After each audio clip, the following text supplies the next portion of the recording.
Special welcome to today's podcast. I am excited to have Maritza join us on this podcast to talk about the technology, to talk about the data. She is the head of data in her organization. Maritza, welcome to the podcast. Thank you, Sarah. It is so lovely to be here. I'm really excited about this conversation. Wonderful, wonderful.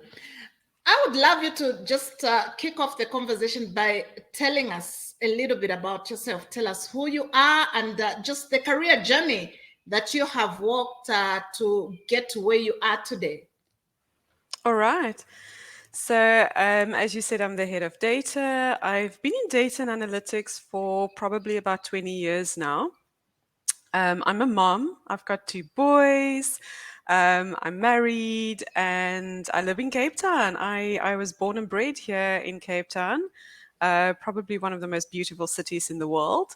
And, data and analytics is really, it's more than a job to me. It's something that I absolutely love and love doing it as a job, but also love just being involved in the industry because it's quite a young industry. There's still a lot of development happening, and I feel that people like myself who have been in the industry for a very long time have a big contribution to make to the development of people in the industry as well as the industry itself.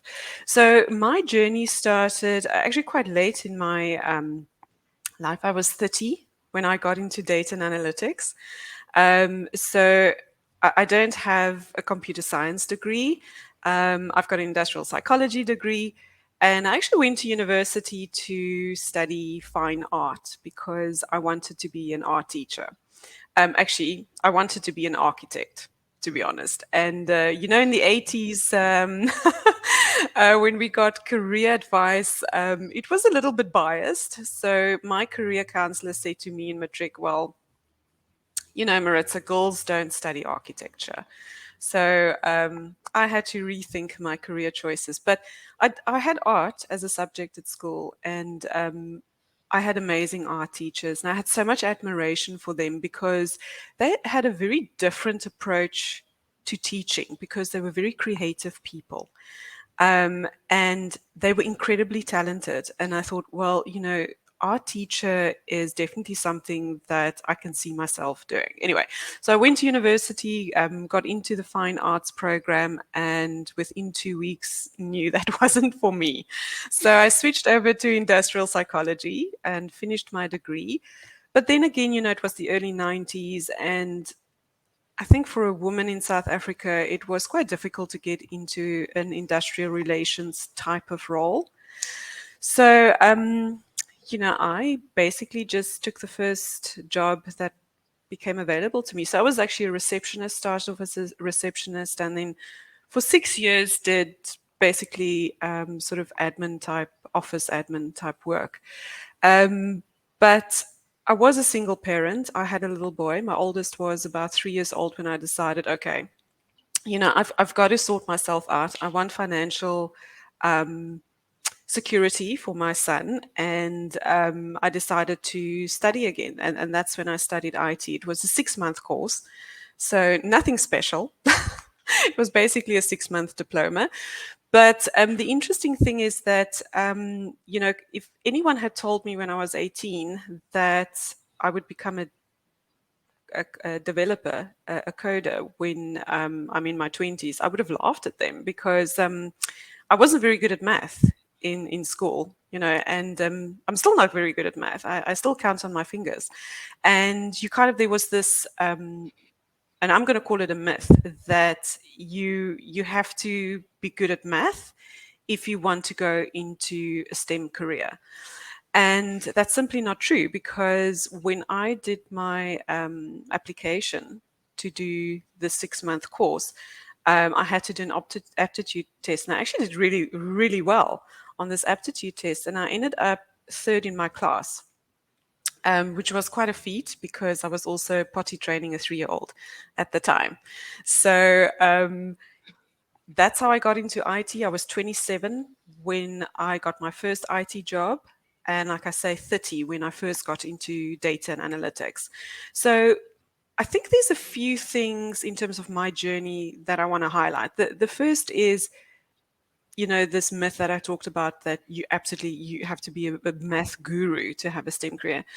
I think that creative thinkers, because I'm an artist, so I think creatively. I think creative thinkers are required in STEM careers, and you need that diversity of different ways of thinking, especially in data analytics jobs. That's the first thing. The second thing is that we are told things. Like I was told, girls don't study architecture. And I think it creates this almost like a critical voice in our heads that we're not capable of any.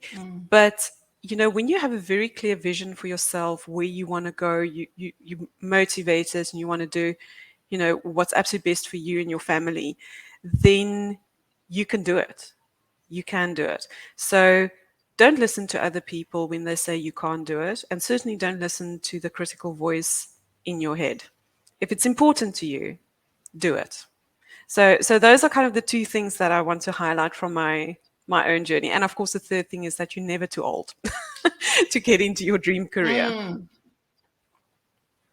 Let's now talk about just the lessons, the important lessons that you have learned as you have been growing in this in this journey as a data leader.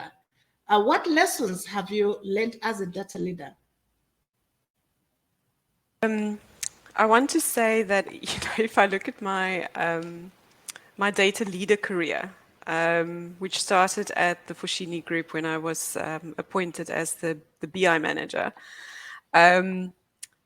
That was the first time I had to come up with a BI strategy or a data strategy. And looking back now and thinking about what that strategy was, I don't want to say I'm cringing about it, but to be honest, I didn't know anything.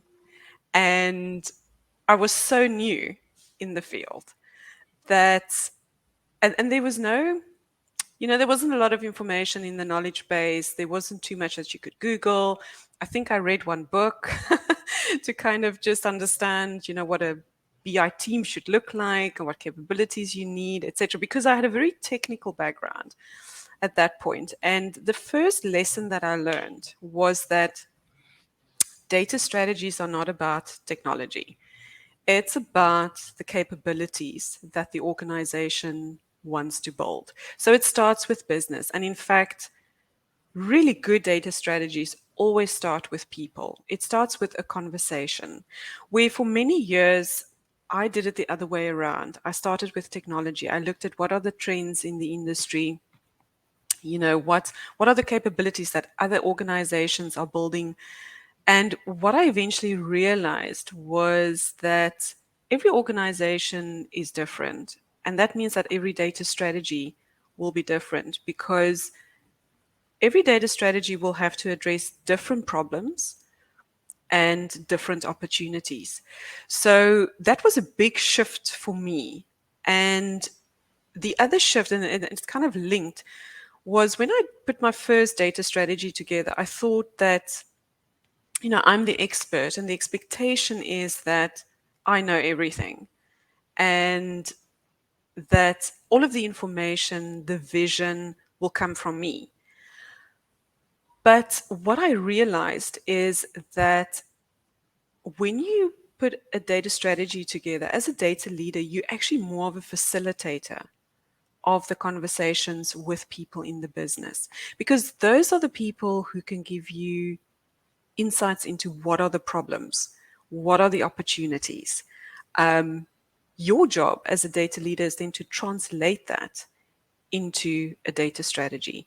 So I worked with someone at a previous company, and he just put it so beautifully. He said to me, Maritza, data strategies are basically from the people for the people. That is so true. So I think for me, that was the biggest lesson, was that it really, it starts with people, and then you've got to consider people throughout your journey when you start that roadmap, because you're probably going to change things. That's what data strategies do. They are transformational by nature, and they're going to drive different ways of using data, different ways of interacting with data, sharing data, etc. And that's a big change for organizations. So, you can't leave people behind. You have to constantly think about, what's the impact on people? How can I bring them on this journey with me? And it's actually a shift we've seen in the industry over the past few years. When you went to a data analytics conference 15 years ago, it was very technical. If you look at an agenda for a data conference now, it's about data culture. It's about data change management, data transformation. It's about data literacy. It's all about people. So I feel as an industry, we've really matured, and I'm actually really grateful that I could be part of that journey, that I could make those mistakes because I've learned from them. And now the companies that I work with get the benefit of those lessons. And I keep on learning. I still make mistakes. So I think it's a lifelong journey for me, for sure. Absolutely, absolutely. And what great lessons those are. And I think for me, that's a very important conversation to be bringing to the table, that, uh, technology actually is about people. Yes. Data Yes. is about people. And Yeah. yet people want to separate the two. And I Mm. think for me, that's where the challenges begin, when people or the drivers of digital transformation Hmm. are Hmm. not seeing people as a bigger picture of everything that they're trying to do. Yes. I keep saying, technology without people will not bring the efficiency that we're looking for. So I love that Absolutely. mantra of technology, for the people. Mm. I Yeah, love that thinking. absolutely. Yeah. Yeah. Let's look at now the challenges, Mm. that come with being, a leader in the data and analytics space. And also, when it comes to building a data and analytics capability for an organization, what kind of challenges, can one expect Mm. when they're Mm. in this role? Actually, we've already touched on it. Like you said, if you focus too much on the data and you forget about the people, you're not going to get the efficiencies that you need. And I think for me, that is one of the biggest challenges we have. Like I said, data strategies are transformational. There will be change, and often that change is very big. And the biggest challenge there is that if you don't have executive buy-in around that change, and an acceptance that there's going to be transformation, that we're going to do things very differently, that's the first challenge you're going to have, because you cannot implement a transformational program without executive buy-in and support. And that's kind of an obvious thing. We always talk about executive buy-in, but what I want to stress is that it's not just in the beginning when you present this strategy that everyone's really excited about, they can see the potential, and you get the funding and the support. It is that, but it's also continuous support throughout that program.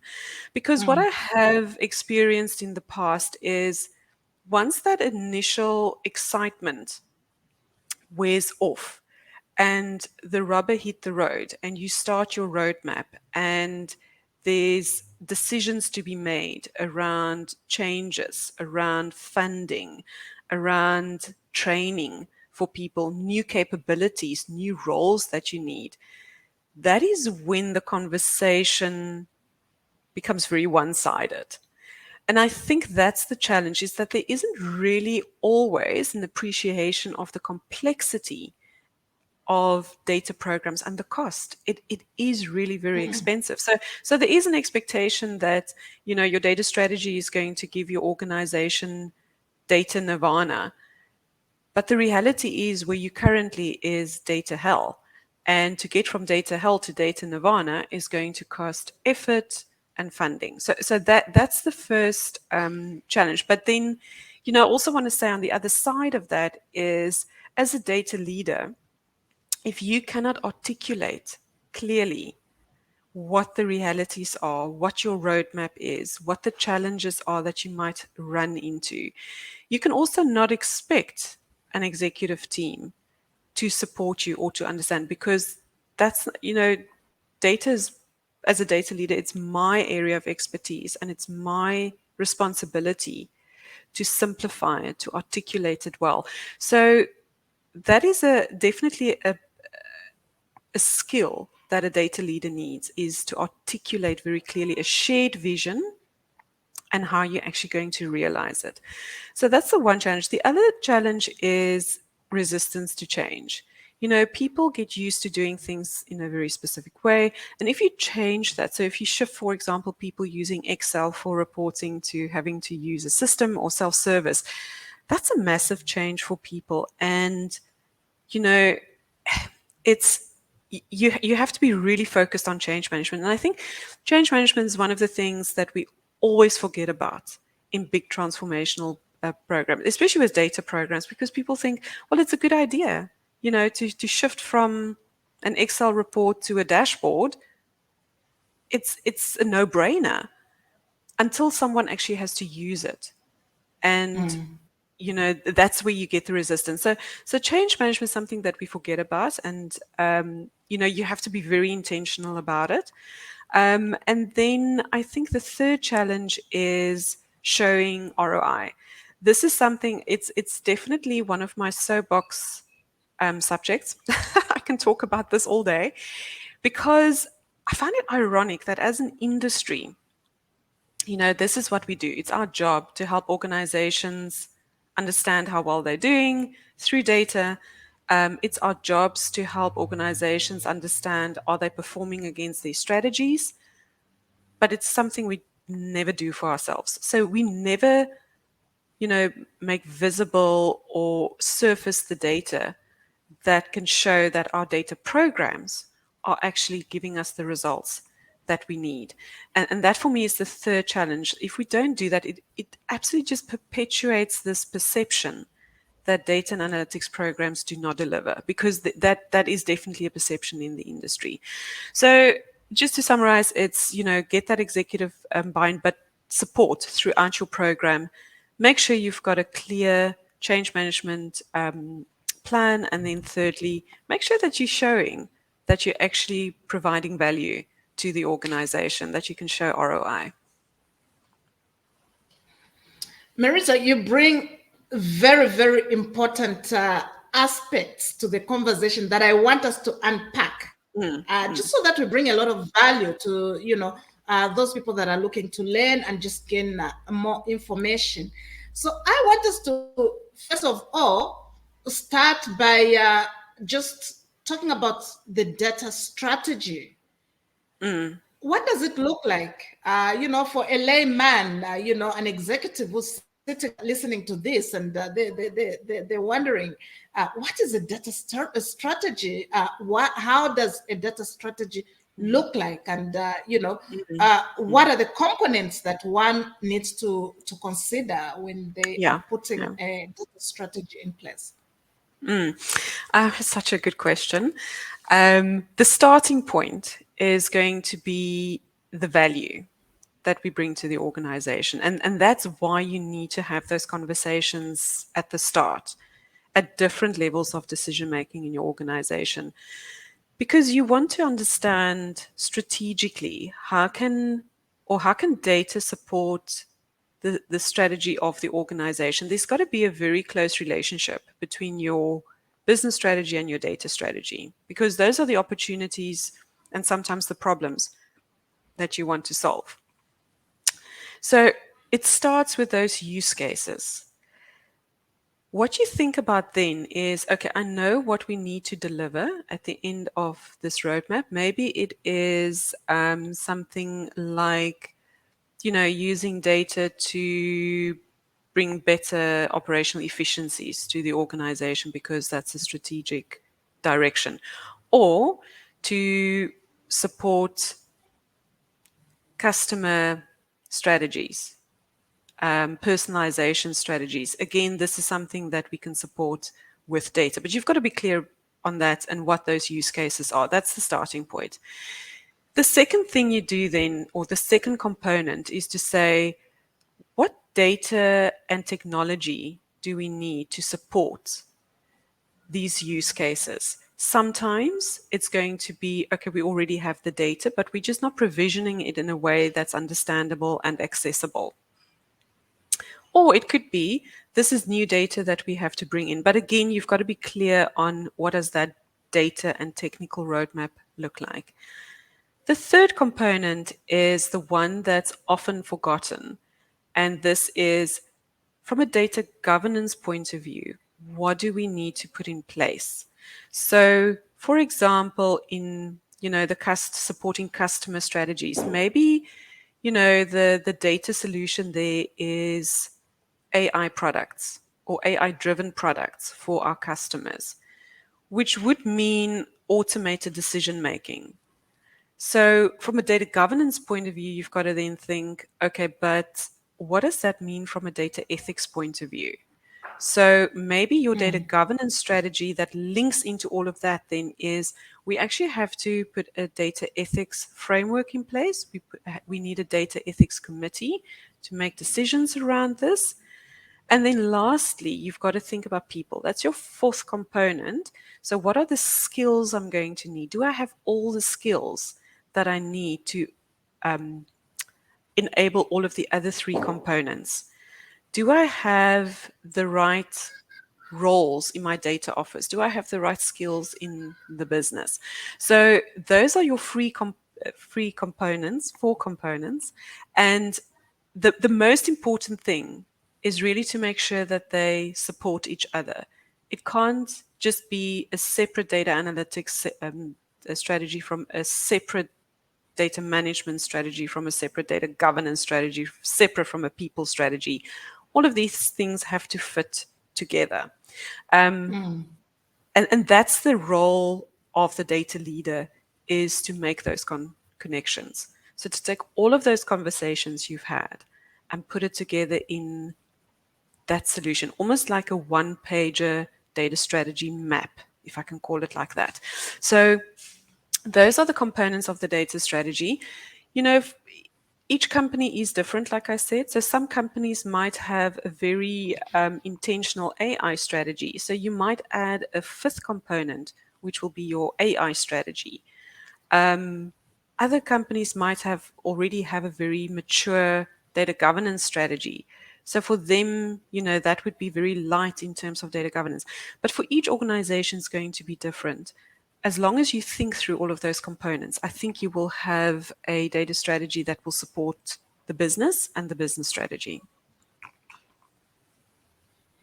Beautiful and very, very well explained. I like the way you've just broken it down in a very simple and easy to understand. I would love us then to move to the next point that you raised, which is a challenge in terms of getting the buy-in from top leadership. So then let's also bring value there in a very practical sense. How does a data leader get buy-in? There are steps, things that you need to do to ensure that you get buy-in from top leadership in the organization. Yeah. Yeah, I think this is where everything that we've talked about up to now actually comes together. Because if you've gone through that process, your conversations, you've put your data strategy map together with all of the components, you have a pretty clear idea of what are the problems we're solving, or maybe what are the opportunities we're unlocking. And if you have that understanding, you can quantify it. So, for example, if one of your strategy, your data strategies is self-service reporting or self-service analytics. That's very difficult to quantify because the outcomes of self-service is actually intangible. So how do you measure that? Mm, But if you understand the underlying problem, the why of why are we doing this? Why do we need self-service? Then you can quantify it. So for example, a reason why you need self-service might be because most of the people in your organization is doing manual reporting. It's very time consuming because they don't have easy access to the data that they need for decision making. That's a problem that you can actually measure. So you can get your community, your BI community, to help you understand, what are all these manual reports? How long does it take you weekly, monthly to create these reports? How many productivity hours does it take? But you can actually then quantify those productivity hours. And with some of the organizations that I've worked with in the past where we've done this kind of exercise, it can actually be billions, which is scary, which means that people are not doing the actual jobs, because they're putting data together and that's where they spend their time. They're not actually spending their time looking at that data and looking at the trends and making decisions based on that. So that you can quantify, and that's your business case. So you can put a business case together around that. You can present that to an executive team and say, yes, it's going to cost us in terms of the technology and the change management around this. And actually building it will take us 3 years to build it. This is what it's going to cost us. But this is the ROI because we will be able to reduce manual reporting by 80%. And you can attach a RAND value or a monetary value to that. So my advice is if you're going to put a business case together, make sure you understand the problem so that you can quantify it. Make sure you understand the opportunity that's going to be unlocked, and then work with, for example, your finance team or your commercial team, whoever can help you quantify or build a forecast for that opportunity. Work with them. You're not going to do this on your own. It's impossible. You have to pull people in and have those conversations and you know, almost like put a team together who can build this business case with you. Because data strategies it's a team sport. It's not something you do on your own. beautiful, beautiful. I love just the way you've explained, and given practical tips. The fact that this is not, a one-man show, but a team sport, if we may call it that way. And I think that's a very important aspect to bring to the conversation, that you do need to pull in other people, so that you form a team that has got different capability that will help you to be able to, put up a strong case for you to have the buy-in. Um, let's now talk about the change management aspect. That I would imagine is one of the biggest challenge, that comes with uh, data strategy. Do you just want to talk to us about how somebody would go about, setting up a proper change management strategy, and also just the thinking process as, you are trying to convince other people to come on board, and you're trying to shift, how you do things in the organization in the area of data. So again, this is not something that a data leader can do on their own. You absolutely have to collaborate. If you lucky, you have a change management team in your organization, you can collaborate with them. If you don't, at least you should collaborate with your HR team and your learning and development team, because these are the people who actually have experience in implementing big programs or change programs in your organization. They understand your culture.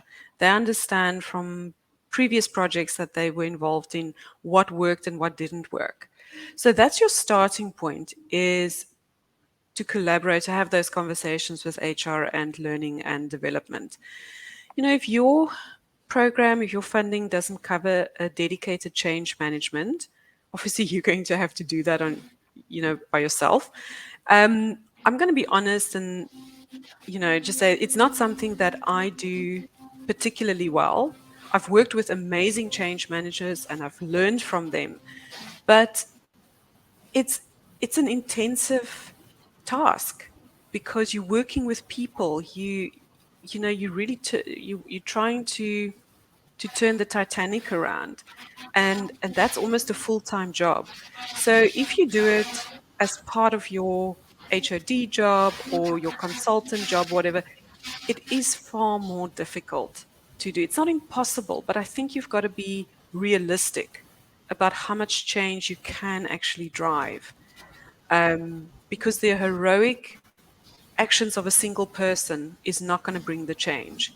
And I want to come back to the support from your executive team. If you're going to have to drive this on your own, it's possible to drive that change, but not if you have the executive support. Not if you have an executive who in their division or in their portfolio is very clear. This is the data strategy. This is how we're going to do things from now on. No exceptions. This is the outcomes that we want from it. If it comes from an executive, you have a pretty good chance that you can drive that change.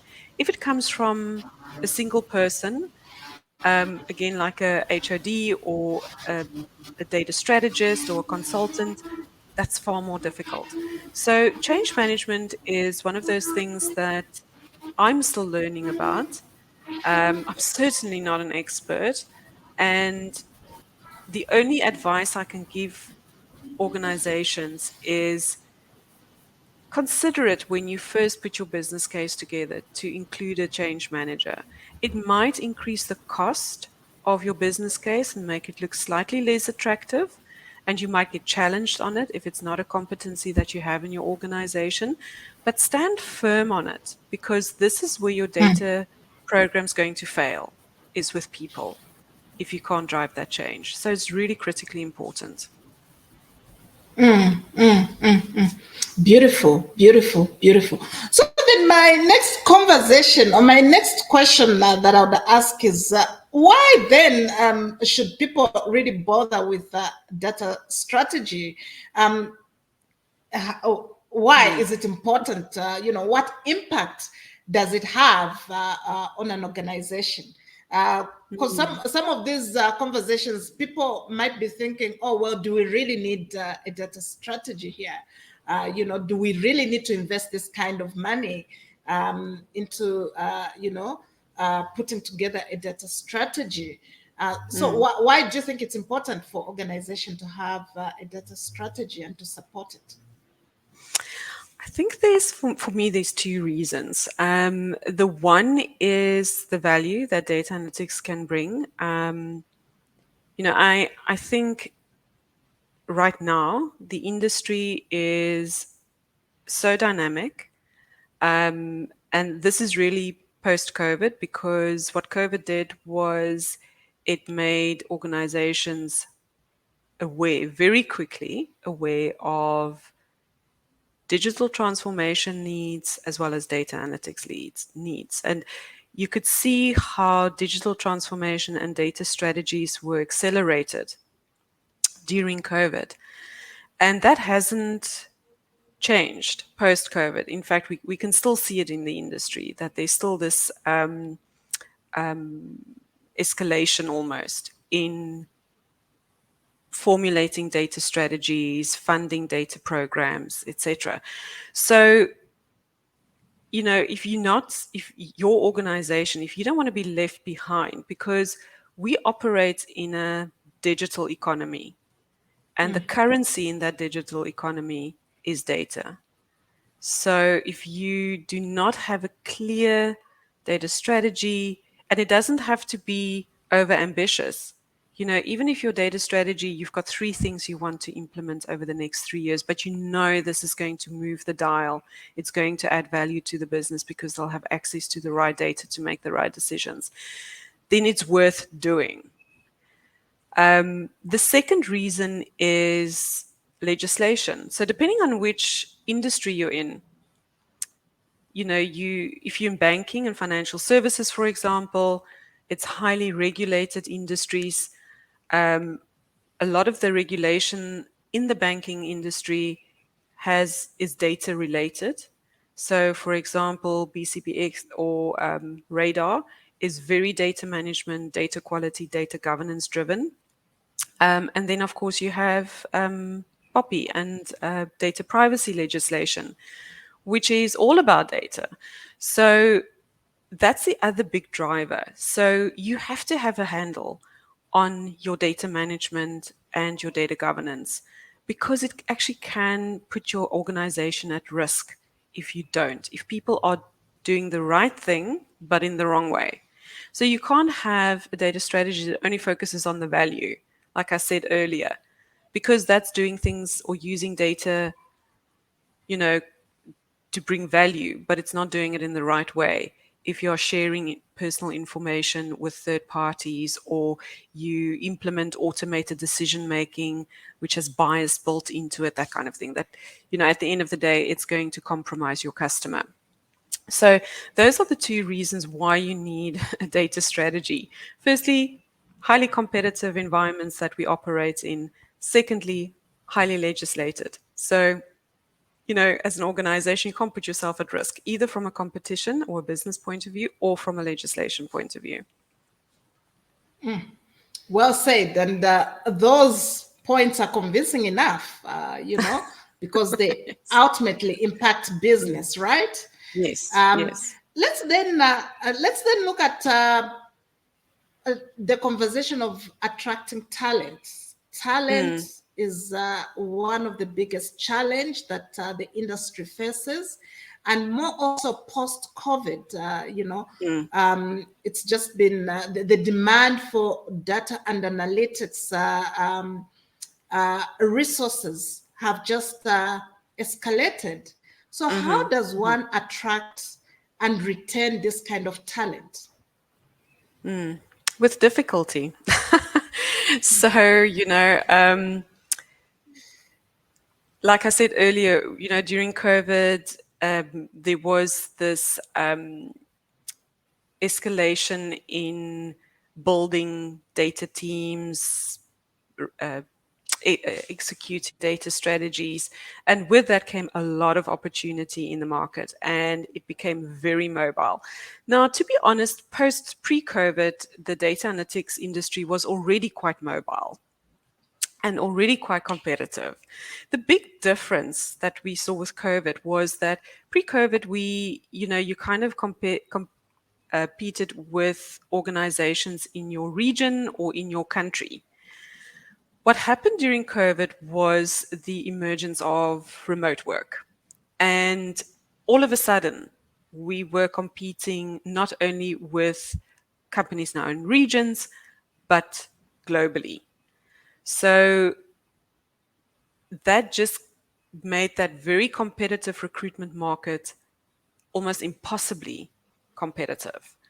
So that doesn't make it impossible to attract the right talent. I think what attracts talent, data talent to your organization, is what you're doing with data, because people want to be part of something, especially if you are, someone who has just entered into the market. So maybe you're a data scientist, you've just finished your degree, your master's, or whatever. You want to work with a company who has a clear data science or AI strategy. So that's the first thing, is to attract the right talent. Again, it comes back to what is your data strategy? What are the capabilities that you're going to build, and what is the talent and the skills that you need for building those capabilities? Because there's no point in appointing a 10 data scientists, but you don't have a data science platform, that you don't have the right technologies. That will just frustrate them and they will leave. That's for sure. So be realistic. Just because your competitor has a data science team of 30 people doesn't mean you need that as well, because maybe they're solving a different problem to what you're solving. So I think you've got to be clear about what you need, and that's what you're going to attract. What keeps and retains talent is culture. So, and this is the difficult one, because if you're not able to build or to drive a data culture in your organization, um, if people aren't clear on how are they contributing to the strategy, how they are supporting the business in realizing their strategic goals, that is where we see frustration and disillusionment, because that is the essence of data and analytics. That's why people want to be in data and analytics. That's why they're passionate about data and analytics, because this is the one IT job where you can see an impact on the bottom line, where you can feel you've made the impact and you've been part of that. So if you don't have that connection for your um, excuse me, data analytics talent, they will get it disillusioned. So I just want to drink some water. Sure, sure, sure. A lot of talking. Yes, and wonderful talking though. You're bringing a lot of good points. Yeah. Amazing. Mm. So your data strategy might um, uh, get you the talent that you need, but you need a proper employee value proposition for your data analytics talent to retain them, and that's often going to be anchored in your culture. Beautiful, beautiful. And I do want us to dive into the data culture, the culture Mm. that surrounds, um, the data. So, first of all, let's define what is a data culture. And secondly, how does one create a data driven culture in an organization? So, for me, what a data culture means is that you are very clear on your data principles, data values, the things that you want to establish in your organization. And then people, the other part of it is that people are willing voluntarily to adhere to those values and principles. I think for me, that's the important thing, because as a data leader, you can, have a beautiful data strategy, you can have amazing, ambitious data goals. But if people don't buy into that, if they're not willing to be part of that voluntarily without you pushing them and pulling them along, then it will be very difficult to establish a data culture. So, in short, a data culture is when, as an organization, everyone is using data in the same way, according to the same principles, same values, same within the same frameworks.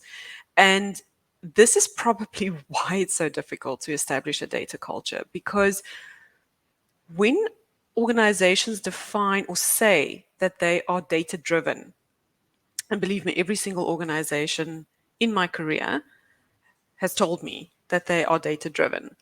But often the definition is very narrow. If they use the dashboard in a meeting or an Excel spreadsheet to make decisions, they believe they're data driven. That is simply not true. We have to widen the definition of data driven, because that's only 20% of the actual value that data and analytics provide an organization. Where the actual effort and value sits, that 80%, is in the unsexy stuff: data management and data governance. The stuff that no one wants to hear about. It's seen as hygiene factors, data quality. Who wants to talk about that? That's not interesting. People want to talk about the sexy stuff like data science, AI, visualization, self-service. That's where people believe data value sits. but that's not true. So if an organization is truly data driven, then they put value in data governance as well as data management. So again, this is why it's so incredibly hard to establish a data culture, because you can sell the sexy stuff. People want to be part of that. People don't want to necessarily be part of the data governance and data management um, uh, program. So, for example, if you're really going to use data as an asset, you want to establish a data governance structure in your organization. So, you want data owners, people where the buck stops when it comes to decisions around data, but also data stewards, people who are responsible within their domains or within their departments for data quality, for the way the data is being used, etc. And in the past, when I was a consultant, and you know, part of my job was to help organizations formulate and execute their data governance strategies. In the beginning, everyone's really enthusiastic about it because it makes sense, that we have this network throughout the business, and that those data stewards will absolutely drive using data as an asset. What happens is, when you get to the execution part and you sit with people, you say, okay, these people will now do this job. That's when people are like, hang on, am I going to get measured on this? Is this part of my performance discussion? And you say yes, mm, because, this is a KPI for you now. That's kind of where people say, but hang on a seckie. Maybe I don't want to do this. Maybe I don't want to be part of this. So it comes back to the change management again. You see, it always comes back to people. mm, So, when you at a point as an organization and you mature enough where there's just this acceptance that being data driven is about the analytics, the governance, and the data management, that's when you can say you're truly data driven. But that's a mm, journey. And I think it takes years to get there. If you're clear in your data strategy, what you want to achieve, and not over ambitious. So, if you have a 3-year roadmap and you're way too ambitious, you're never going to realize the value. But you have to realize that once you've established the foundations in your first data strategy roadmap, it's time to then build on it. So then you think about, okay, what's my next data strategy? What's the next step for my organization? Sometimes we want to get to the endpoint too quickly, and we cut corners, and that is where we put our organizations at risk. So that was a very long answer to that question, but it's a really difficult question to answer, actually. mm, mm. But I would say, if you only focus on the analytics, you're not data driven. You have to focus on all of the components of your data strategy, like we talked through earlier. Yeah, I think you've brought a lot of value in the way you've explained. The question that is lingering in my head is, how do you get people to be on your side, especially when you're driving a culture? How do you almost persuade people into accepting this new culture? Yeah. Again, you're not going to do it on your own. And I think if you look at data leadership in the future, one of the skills that a data leader will need is building communities. Because, if you think of, if you look at the trends in the industry, it's so diverse.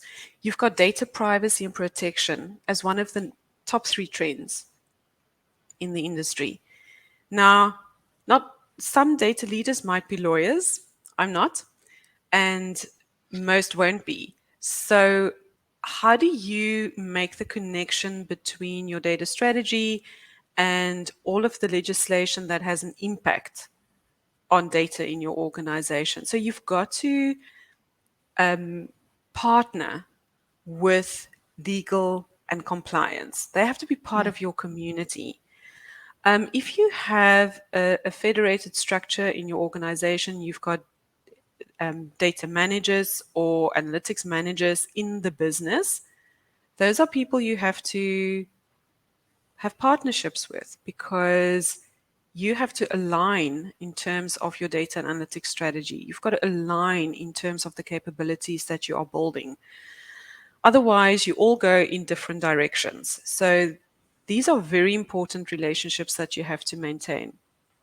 You need really strong relationships with your stakeholders in the business. And this is something that took me a very long time to learn. This is a lesson I would say I only really learned in the past 5 years. Your business community, when it comes to data analytics, have challenges. And if your data strategy does not address those challenges, they might not be the most exciting things to address. It might be, there's a critical report that's delivered late every day. Normally, you wouldn't think that's something you want to include in your data strategy. But let me tell you, if you don't, no one will care about your data strategy, because they live with a problem every single day that you have not solved. They wouldn't care what you do with AI unless you solve that problem. This was a hard lesson for me to learn, because I thought I had an amazing data strategy. I'm going to take the organization on this journey. We're going to add all this value. And 2 years into my roadmap at that time, I realized that the most important stakeholders in my business just does not care. They do not care about what we're doing with the data strategy. They just want me to solve this one problem.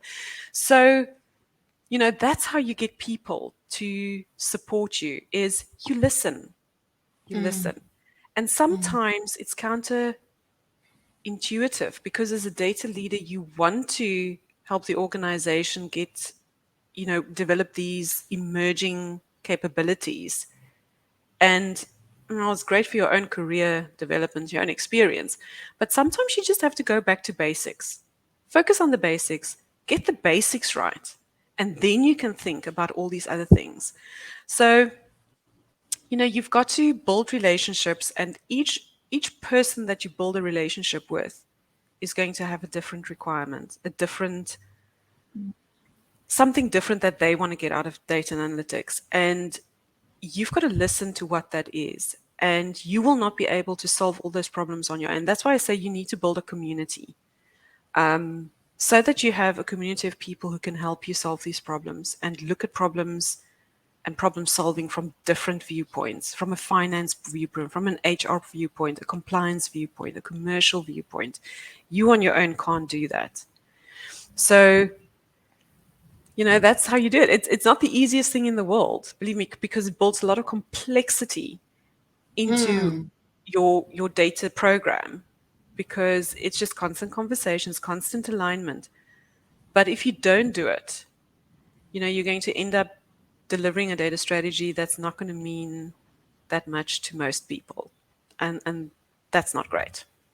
And thank you so much for just sharing that, personal journey and personal learnings. I think that's a lot of value that, you have brought to the conversation. And I love that concept of building community. But I just wonder how easy it is. Do you have any practical tips? What are you doing? Do you just calling up finance and, going to have tea with them? So you build community. How does that look like in a practical sense? So I think the one thing that I can share that's really practical that any organization can do, because I think the one challenge that we have, every organization has, is there's always going to be a conflict between capacity and demand. So there's always going to be more demand than you have capacity in your data analytics team. Now, what happens in a lot of organizations is that, and remember, data teams are shared teams, so they support the entire business. But what often happens, and I've seen this almost every single organization where I've worked or where I consulted with, is that the data team tries to support everyone, and they end up basically not servicing anyone because the backlog is so big and there isn't always clarity maybe on what the priorities are, because it's possible that you end up with 3 or 4 number one priorities. And that's possible in an organization, that you have more than one number one priority. So it might be the number one priority for finance and the number one priority for commercial and the number one priority for someone else, which makes sense. But when you bring that together in a shared services team, like a data team, you end up with conflict. So,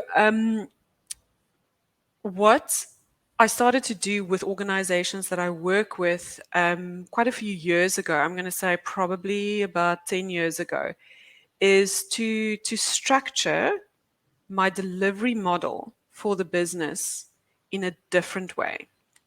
So where before it was a like a com, just a common pot of capacity, the best thing to structure your delivery model is in different delivery teams. So you service a specific part of your organization, whether that's a business unit or a division or an entity, with a dedicated team. So it's a small team, but the team is dedicated. So you might end up with 4 or 5 of those team delivering in parallel. But what it gives you is a team that builds very deep functional knowledge about the division or the entity that they support. You have one person who decides on the priority, and it's the executive of that division, or if depending on your data maturity, it might be a product owner. But it's one person, and that team has one backlog. And that's much easier to manage than an enterprise backlog where you have to get all of your stakeholders in a room regularly to find out the priorities. That's just not effective. It's not efficient. You don't want to do that. It's far easier to have smaller teams dedicated to a specific executive or a specific data product owner. So that's a very practical way in which you can address specific requirements and deliver almost in parallel, so that you don't end up in a situation where you end up only delivering to a single department, because every organization has that one department or one portfolio that drives the business and everyone's delivering to them. So that's one. So it's a very practical way to make sure that you are hearing requirements across your business rather than just focusing in 1 or 2 areas. Beautiful. What a great conversation this has been. I think we need to schedule, another one where you can just come and, bring Anytime, more. anytime. Yes, yes. No, you've brought so much value, and I just love how you've been able to share your experiences and just also the practical aspects. So that somebody can listen to this and they can actually be able to apply some of the wisdom that you've shared, in their organization or in their spaces where they work. So as we draw this conversation to an end, do you have any parting shots, any concluding remarks that you would love to leave our listeners with? I think that, the advice I want to give to people listening to this conversation, 2 pieces of advice. If you're someone who wants to get into a data analytics career, no one has the same journey. Your journey is unique. The things that, makes you different are the things that's going to make you stand out. And it's never too late to get into a data analytics career. That's the one thing. The other thing, that I want to say to people who's listening to this conversation and are decision makers in their organization, is to partner with your data team. Yes, you're a stakeholder and you want a service, but realize that it is a mutually beneficial relationship, and that you can co-create and you can work together to provide the absolute best service to your organization. A data office cannot do it on their own, and the business cannot do it on their own. There has to be a partnership. So that would be my advice. Beautiful. Oh, well, Maritza, I can't thank you enough. You've brought a lot of value. And definitely, I want you back. Thank you so much. You're very knowledgeable, and just your experience is amazing. Thanks, There's Sarah. a reason, why people are looking for experienced people, right? If somebody has been at the Yes. game for 20 years, they know a lot. So yeah, lots of Thank you, respect to Sarah. you.